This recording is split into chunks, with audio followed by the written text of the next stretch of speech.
The nursery paint fumes made my head spin, but I couldn't stop now. I had to finish before Mark got home. My swollen belly bumped against the stepladder as I reached up to add another cloud to the sky-blue ceiling. "Christina, honey, are you up there?" My father's voice echoed from downstairs. "In here, Dad," I called back, carefully descending the ladder. Robert appeared in the doorway, his silver hair disheveled and worry lines creasing his forehead. "What are you doing?" "You shouldn't be on a ladder in your condition," I laughed, patting my 8-month pregnant belly. "I'm fine, Dad. The twins and I are tough." He shook his head, a mix of exasperation and pride in his eyes. "You've always been stubborn, just like your mother." He glanced around the room, taking in the half-finished mural. "Where's Mark? Shouldn't he be helping with this?" I felt a familiar pang of disappointment. "Working late again. You know how it is with his new promotion." Dad's frown deepened. "He's been working late an awful lot lately." "It's fine," I said, forcing a smile. "He's just trying to provide for us, for the babies." Dad grunted, unconvinced. "Well, I brought over that crib you wanted. It's downstairs in the truck. I'll bring it up." "Thanks, Dad. I don't know what I'd do without you." As he headed downstairs, I sank into the rocking chair by the window, rubbing my aching back. The house was quiet, too quiet. Mark and I had been so excited when we first moved in, dreaming of filling it with the sounds of children's laughter. Now, more often than not, I found myself alone. The front door opened and my heart leapt. "Mark?" I called out. "Hey, babe," he replied, his footsteps heavy on the stairs. I struggled to my feet as he appeared in the doorway, his tie loosened and shirt rumpled. "You're home early," I said, moving to kiss him. He turned his cheek at the last second, my lips grazing his stubble. "Yeah, meeting got canceled." His eyes darted around the room. "What's all this?" "I've been working on the nursery," I said, gesturing proudly. "What do you think?" Mark's face was unreadable. "It's nice. Listen, I've got some work to finish up. I'll be in the office." Before I could respond, he was gone.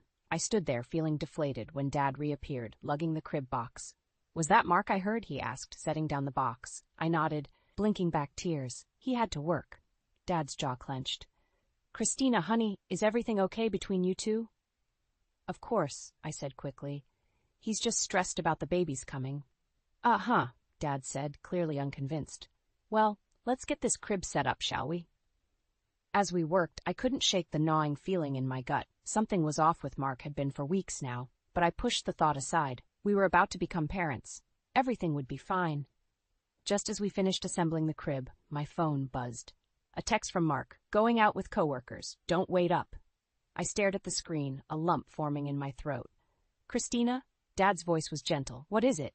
I showed him the text, my vision blurring with unshed tears. Dad's face darkened. "That's it. I'm going to have a talk with him."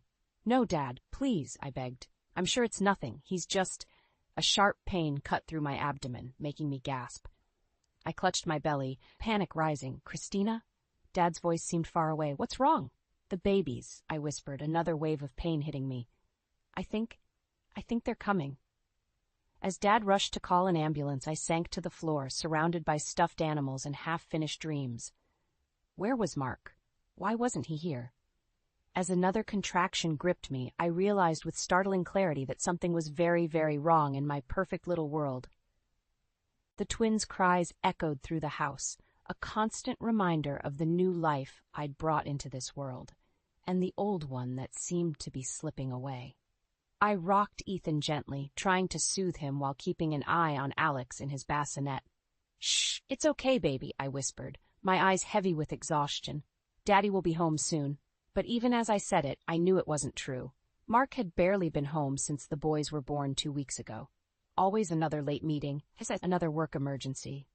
I'd given up trying to get him involved in caring for the twins. The front door creaked open, and my heart leapt. "Mark?" I called out softly, not wanting to disturb the finally quiet babies.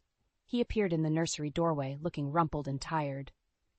"Hey," he mumbled, barely glancing at me or the twins. "You're home early," I said, trying to keep the bitterness out of my voice. "Want to hold Ethan while I change Alex?" Mark shook his head, already backing out of the room. "Can't. Got a conference call in 5 minutes. Maybe later." Before I could protest, he was gone, the sound of his office door closing like a slap in the face. I felt the familiar sting of tears but blinked them away. I didn't have time for self-pity. The babies needed me, even if their father didn't seem to. The next morning, I woke to find Mark's side of the bed cold and untouched. A note on the nightstand read, "Early meeting? Don't wait up tonight." Anger bubbled up inside me, hot and fierce. I crumpled the note, tossing it across the room. This couldn't go on. We needed to talk. I spent the day in a fog of diaper changes, feedings, and stolen moments of sleep. By the time evening rolled around, I was running on fumes and determination. The clock ticked past 8 p.m., then 9, then 10. Still no Mark. I paced the living room, rehearsing what I'd say when he finally showed up. At 11:30, headlights swept across the front window. I steeled myself as the door opened. "Where have you been?" I demanded, my voice shaking. Mark froze, clearly not expecting to find me waiting up. "Work," he said flatly. "I told you not to wait up. Work until almost midnight, every night?" I stepped closer, searching his face. "What's really going on, Mark?" He wouldn't meet my eyes. "Nothing's going on. I'm just busy." "Too busy for your own children?" The words came out sharper than I intended, but I couldn't stop now. "They're 2 weeks old, and you've barely looked at them. We need you, Mark. I need you." Something flashed across his face, guilt, annoyance, before he schooled his features into a mask of indifference. "I'm providing for this family, Christina. Someone has to." The implication stung. "And what exactly am I doing? Playing house?" Mark sighed, running a hand through his hair. "That's not what I meant. Look, can we not do this now? I'm tired." "When, then?" I pressed. "Because every time I try to talk to you, you're too busy or too tired. We can't go on like this." For a moment, I thought I saw a flicker of the old Mark, the man I fell in love with, the one who was excited about becoming a father. But then it was gone, replaced by a cold stranger. "I don't know what you want from me," he said, his voice flat. "I'm doing my best." I laughed, the sound hollow. "Your best would be helping with night feedings. Your best would be coming home at a decent hour to spend time with your family. Your best would be actually being present in our lives." Mark's jaw clenched. "I can't do this right now," he muttered, pushing past me towards the stairs. "Mark, wait." I reached for him, but he shrugged me off. "I'm going to bed," he said, not looking back. "I have an early meeting tomorrow." I stood there, watching him disappear upstairs, feeling more alone than ever. The silence of the house pressed in around me, broken only by the soft whimpers coming from the nursery. As I climbed the stairs to tend to my babies, our babies, I realized with a sinking heart that the man I married, the father I thought my children would have, was slipping away. And I had no idea how to bring him back. I stared at the packed suitcase on my bed, my heart heavy with indecision. The twins gurgled softly in their bassinets, blissfully unaware of the turmoil surrounding them. How had it come to this? A gentle knock on the door startled me. "Christina? Can I come in?" It was Dad. "Yeah, come on in," I called, hastily wiping away a stray tear. Dad's eyes immediately fell on the suitcase. His face softened with understanding. "You're leaving?" I nodded, unable to meet his gaze. "I can't do this anymore, Dad. Mark, he's not the man I married." Dad sat beside me on the bed, his weathered hand covering mine. "I've been worried about you, sweetheart. The way Mark's been acting, it's not right." "I know," I whispered. "I've tried talking to him, but it's like he's a stranger. He's never home. He barely looks at the twins. I feel so alone." Dad's jaw clenched. I knew something was off. "Christina, there's something you should know. I saw Mark yesterday." My head snapped up. "What? Where?" "At that new restaurant downtown. He was with a woman. They looked close." The world seemed to tilt on its axis. "No," I breathed. "There has to be an explanation. Maybe it was a coworker or—" "Honey," Dad interrupted gently. They were holding hands. And the way he looked at her— "I'm so sorry." A sob escaped me, and Dad pulled me into his arms. I cried for the marriage I thought I had, for the father my children deserved but didn't have. When I finally pulled away, wiping my eyes, I felt a strange calm settle over me. "I need to leave. I can't raise the twins in this environment." Dad nodded. "You'll come stay with your mother and me. We've got plenty of room, and we can help with the babies." "Thank you," I said, feeling a wave of gratitude for my parents' unwavering support. As if on cue, the front door slammed. Mark was home. "Christina?" he called. "Where are you?" I took a deep breath, steeling myself.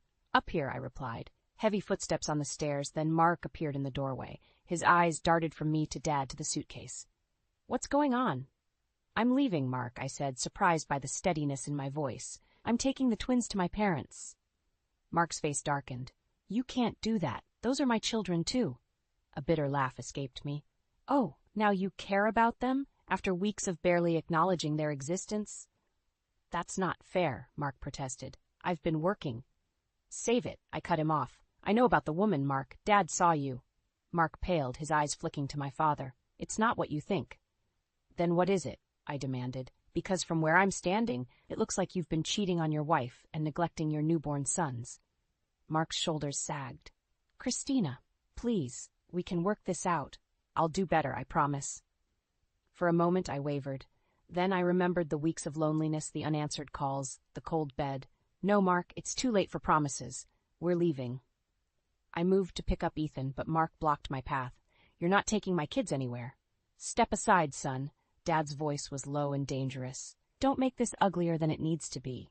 Mark's eyes darted between us, desperation etched on his face. "Christina, please, don't do this." I met his gaze, seeing the man I once loved buried beneath layers of deceit. "I have to, Mark. For the twins. For me."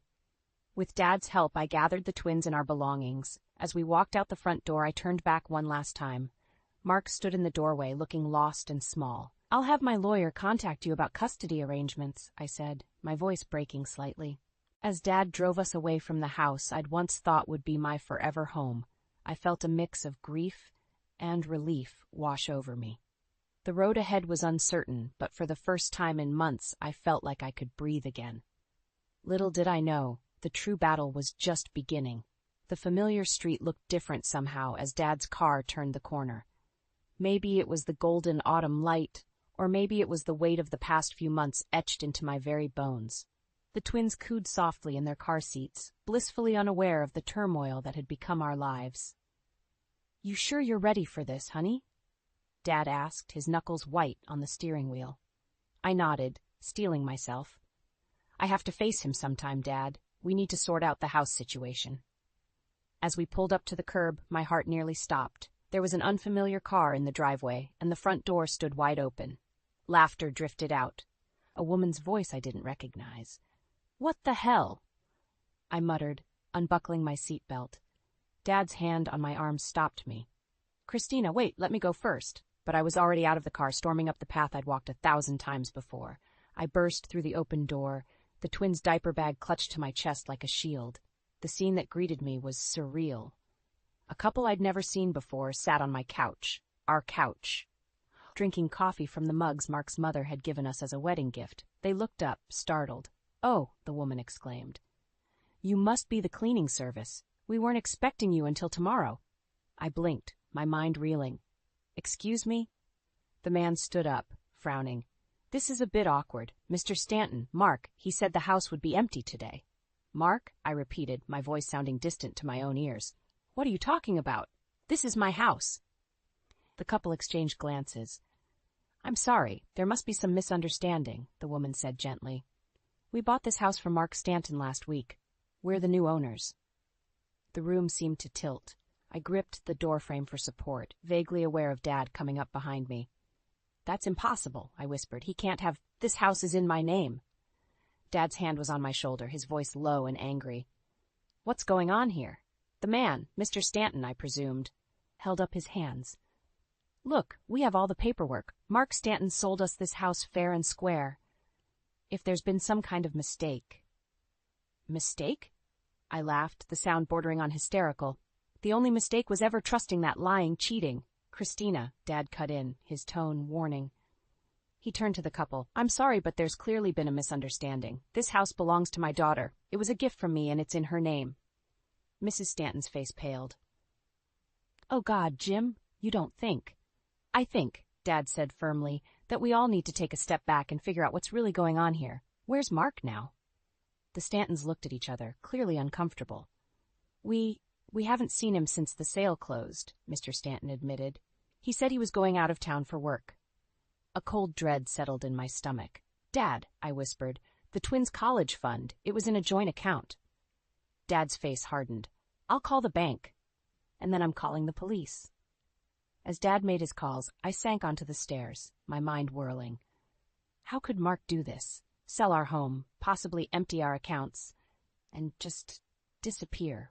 The twins began to fuss in their car seats, and Mrs. Stanton hesitantly approached. Can I help with the babies? I looked up at her, this stranger in my home, and saw genuine concern in her eyes. Thank you, I managed, but I think we need to leave. As I gathered the twins and what few possessions I could quickly grab, a steely resolve began to form within me. Mark had betrayed me in ways I couldn't have imagined, but I wouldn't let him destroy us. I would fight for my children, for our home, and for the life we deserved. Walking out of that house, I knew nothing would ever be the same. But for the first time in months, I felt a flicker of something that felt dangerously like hope. The police station buzzed with activity, but I barely noticed. My focus was entirely on the door through which Mark had disappeared an hour ago. Dad sat beside me, his presence a comforting anchor in the storm of emotions threatening to overwhelm me. Miss Thompson? A detective approached, her face unreadable. We're done questioning your husband. Would you like to speak with him? I swallowed hard, nodding. Dad squeezed my hand. You've got this, sweetheart. I'll be right here with the twins. As I followed the detective, my mind raced. What could Mark possibly say to justify what he'd done? How could he explain selling our home, emptying our accounts? The interrogation room was stark and cold. Mark sat at the table, his head in his hands. He looked up as I entered, and for a moment, I saw a flicker of the man I'd married, but then his eyes hardened, and I knew the Mark I loved was gone.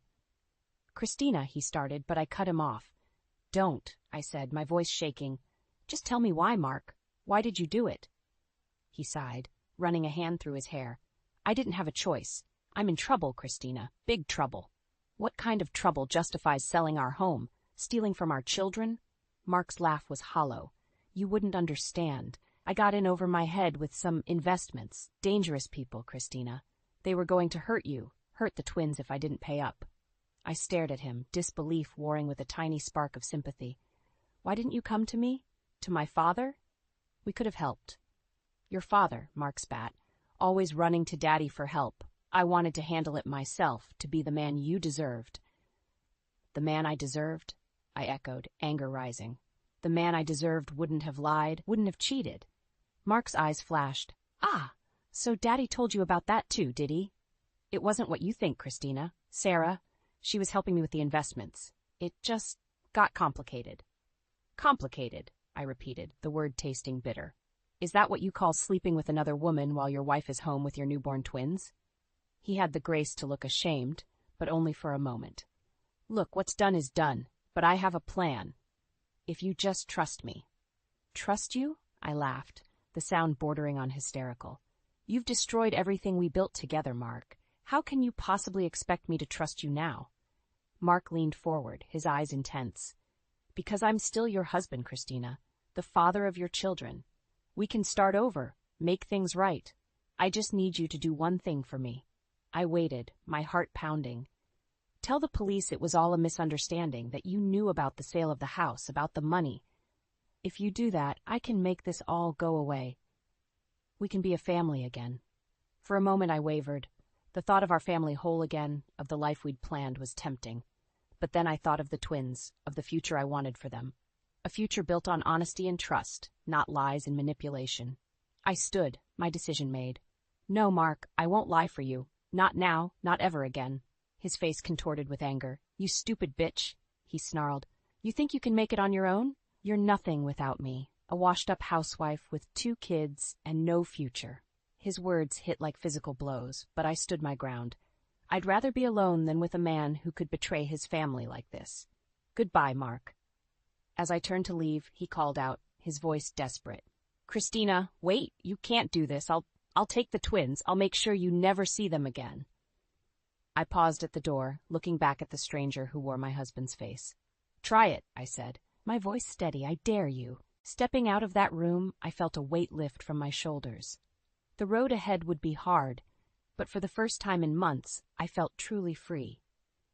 Mark had underestimated me, but I wouldn't make the same mistake. It was time to show the world, and myself, just how strong I could be. The conference room felt suffocating as I sat across from the Stantons and their lawyer. My own attorney, Sarah, a sharp-eyed woman Dad had recommended, sat beside me, her presence reassuring. Mark slouched in his chair, avoiding eye contact with everyone. "Let's get straight to the point," Sarah began, her voice crisp. "The house sale was fraudulent. The property is still legally owned by Christina's father." The Stantons gasped, their lawyer leaning forward with interest. Mark's head snapped up, his face pale. "That's impossible," he sputtered. "I had the deed." "A forged deed," Sarah interrupted, sliding a document across the table. "Here's the original, still in Mr. Hath Thompson's name." As the implications sank in, Mrs. Stanton burst into tears. "Jim, what are we going to do? We've already started renovations." I felt a pang of sympathy for them, despite everything. "I'm so sorry," I said softly. "I had no idea Mark would do something like this." Mr. Stanton's face hardened. "We'll be suing for damages, of course. The emotional distress alone." "Now let's not get ahead of ourselves," their lawyer interjected. "Perhaps we can come to some arrangement that benefits all parties." Mark suddenly leaned forward, his eyes wild. "Christina, baby, you've got to help me. These people I owe money to, they're dangerous. If I don't pay them back..." "That's enough, Mr. Thompson," Sarah cut in sharply. "My client is not responsible for your illegal activities." As the lawyers argued, I felt a strange calm settle over me. I knew what I had to do. "I have a proposal," I said, my voice stronger than I expected. All eyes turned to me. "The Stantons can stay in the house, rent-free, for 6 months while they find a new place. In return, they drop any plans to sue." The room erupted in protests and counteroffers, but I held up my hand. "There's more. Mark, I want a divorce, full custody of the twins, and you agree to pay child support based on your actual income, not whatever you've been hiding." Mark's face contorted with rage. "You can't do this to me. I'm their father." "A father who was willing to sell their home out from under them," I retorted. "You've made your choices, Mark. Now face the consequences." The Stantons' lawyer cleared his throat. "My clients might be amenable to this arrangement, provided there's some compensation for the renovations they've already done." Sarah nodded. "We can discuss specifics, but I believe we can work something out." As the details were hashed out, I watched Mark. He seemed to shrink in his chair, the weight of his actions finally sinking in. Part of me ached for the man I thought I'd married, but that man was gone. Just as we were wrapping up, the conference room door burst open. A burly man in a cheap suit stormed in, his eyes locked on Mark. "Thompson," he bellowed. "Time's up. Where's my money?" Mark leapt to his feet, panic etched on his face. "Joey, please, I can explain." The man, Joey, grabbed Mark by the collar. "No more explanations. You pay now, or things get ugly." In that moment, watching Mark cower before this thug, any lingering doubt I had vanished. This was the real Mark Thompson, a coward and a cheat. "Excuse me," I said, my voice steady despite my racing heart. "I believe I can help resolve this situation." Joey turned to me, his grip on Mark loosening slightly. "And who might you be, sweetheart?" I straightened my spine, meeting his gaze. "I'm Christina Thompson, Mark's soon-to-be ex-wife, and I think it's time we had a chat about exactly what my husband owes you." As Joey released Mark and turned his full attention to me, I felt a surge of determination. This was it, the moment that would define everything. I took a deep breath, ready to face whatever came next. For my children, for my future, I would be strong. The courthouse steps loomed before me, a mountain I had to climb. My hands shook as I adjusted the twins in their stroller. This was it, the day that would determine our future. "You ready for this, honey?" Dad asked, his hand steady on my shoulder. I nodded, swallowing hard. As ready as I'll ever be. Inside, the courtroom buzzed with tension. I spotted Mark across the aisle, looking haggard in an ill-fitting suit. Our eyes met briefly before he looked away, shame etched across his face. As the judge entered, a hush fell over the room. I straightened my spine, ready to face whatever came next. "Your Honor," my lawyer began, "we're here today to settle the divorce proceedings between Christina and Mark Thompson, as well as determine custody of their twin sons." What followed was a blur of legal jargon and accusations. Mark's lawyer painted me as an unstable mother, unable to provide for the twins on my own. I bit my lip, fighting back tears as he twisted every aspect of our life together.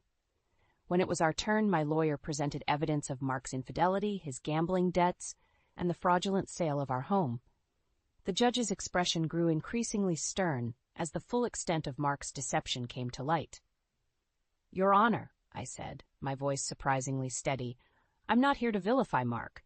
He's the father of my children, but his actions have shown that he's not capable of putting their needs first. I'm asking for full custody because I want to give my boys the stable, loving home they deserve." The judge nodded, then turned to Mark. "Mr. Thompson, do you have anything to add?" Mark stood, his eyes darting around the room. I've made mistakes, Your Honor, but I love my kids. I want to be part of their lives." "Even if that means paying child support based on your actual income?" the judge asked pointedly. Mark paled. I can explain about that." Suddenly, the courtroom doors burst open. Joey, the thug from the conference room, stormed in, flanked by 2 police officers. "There he is!" Joey shouted, pointing at Mark. "That's the guy who owes me 50 grand. The courtroom erupted in chaos. Mark tried to bolt, but the officers quickly apprehended him. As they read him his rights, I caught snippets about fraud and money laundering. Through the commotion, I locked eyes with the judge. Her gaze was sympathetic but firm. With a nod, she gestured for order. "In light of these unexpected developments," she said once the room quieted, "I'm prepared to make my ruling." My heart pounded as she continued. "Full custody of the Thompson twins is awarded to Christina Thompson. Mr. Thompson will have supervised visitation rights, pending the outcome of his criminal charges. Child support will be based on Mr. Thompson's last known legitimate income." Relief washed over me, but it was short-lived. As the officers led Mark away, he broke free and rushed towards me. "Christina, please," he begged, reaching for my hand. "Don't do this. I'll change, I swear. We can start over." I recoiled, shielding the twins' stroller with my body. "It's too late, Mark. You made your choices. Now I'm making mine." As Mark was dragged away, his pleas echoing through the courthouse, I felt a strange mix of sadness and liberation. The life I'd planned with Mark was over, but a new chapter was beginning. Outside, surrounded by my family and friends who had come to support me, I took a deep breath of fresh air. The twins gurgled happily in their stroller, oblivious to the drama that had just unfolded. "What now?" Dad asked gently. I looked down at my boys, then out at the world stretching before us. "Now," I said, my voice strong and clear, "we build a new life, one step at a time." As we descended the courthouse steps, I felt a weight lift from my shoulders. The road ahead would be challenging, but for the first time in months, I felt truly free. Mark had underestimated me, but I wouldn't make the same mistake. It was time to show the world, and myself, just how strong I could be. The morning sun streamed through the kitchen window as I poured my coffee, savoring the quiet moment before the twins woke up. It had been a year since the courtroom drama, a year of rebuilding and rediscovering myself. The doorbell rang, shattering the peace. My heart raced as I opened the door to find Mark standing there, looking haggard but determined. "Christina," he said, his voice hoarse. "I need to talk to you." I hesitated, then stepped aside to let him in. We sat at the kitchen table, the weight of our shared history hanging between us.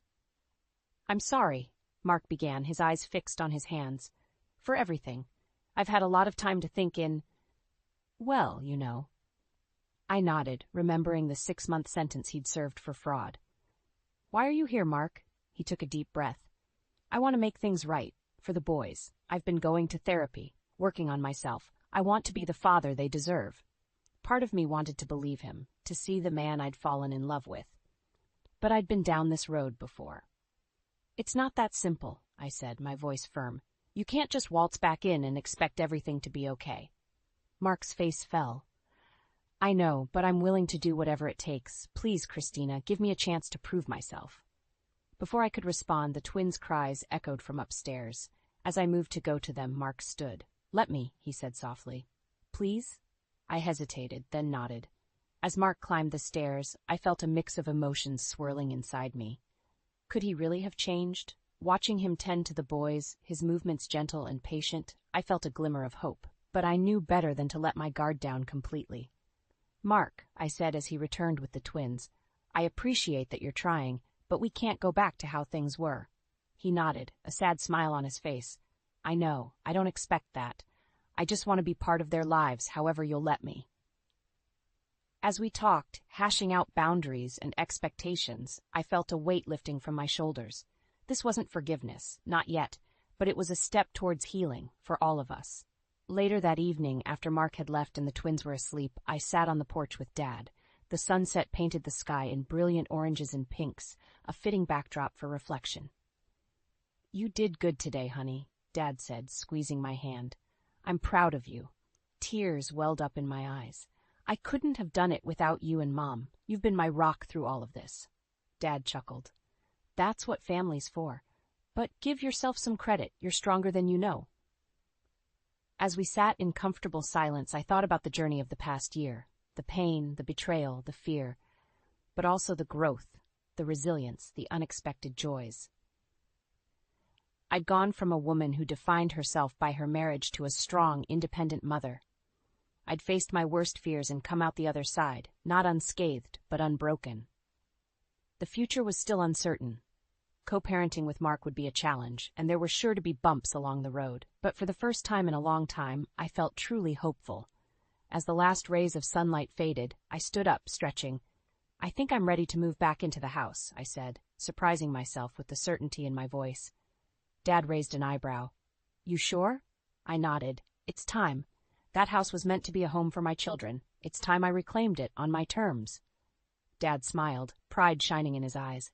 "Well then, let's start packing." As we headed inside, I felt a sense of peace wash over me. The road ahead wouldn't be easy, but I was ready to face it. With my children by my side and the support of my family, I knew I could handle whatever life threw my way.